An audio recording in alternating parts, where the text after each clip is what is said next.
میرا نام طارق فاروق عباسی ہے جی، اور میں پاکستان تحریک اسلام آباد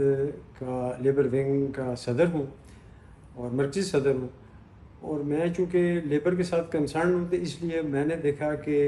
خاص طور پہ زرعی ترقیاتی بینک کے اندر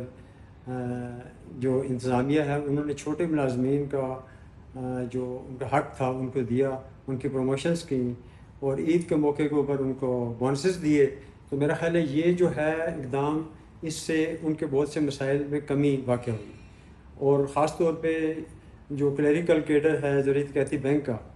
یہ جو ہے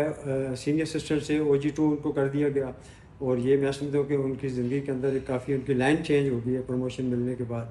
تو اسی طرح جو دیگر ادارے ہیں، میں ان سے بھی یہ کہوں گا کہ آپ فالو کریں زرعی ترقیاتی بینک کو، کہ زرعی ترقیاتی بینک کے اندر اگر مینجمنٹ اپنے ملازمین کا خیال رکھ رہی ہے تو دوسرے ادارے کیوں نہیں رکھ رہے؟ تو یہ ایک سرکاری ادارہ ہے، نیم سرکاری ادارہ ہے، تو اسی طرح دوسرے بینک بھی ہیں، نیشنل بینک ہے، اسٹیٹ بینک ہے، اور جو ہے اسمال بزنس ہے، ہاؤس بلڈنگ فائنانس کارپوریشنز ہے، دیگر جو ادارے ہیں، ان سے بھی میں یہ توقع رکھتا ہوں کہ وہ بھی اس چیز کو فالو کرتے ہوئے، طاہر یعقوب بھٹی صاحب کو جو ہے فالو کرتے ہوئے، وہ اپنے ادارے کے جو چھوٹے ملازمین ہیں ان کے لیے وہ ایسے اقدامات کریں گے کہ ان کی زندگیوں کے اندر بھی کوئی تبدیلی آئے گی۔ تو میں اس لحاظ سے بحیثیت پریزیڈنٹ لیبر ونگ تحریک اسلام آباد پاکستان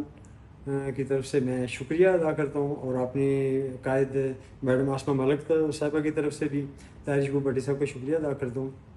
کہ انہوں نے ملازمین کا جو ہے ان کو حق دیا۔ تو اس کے لیے جو ہے میں انتہائی شکر گزار ہوں۔ Thank you very much.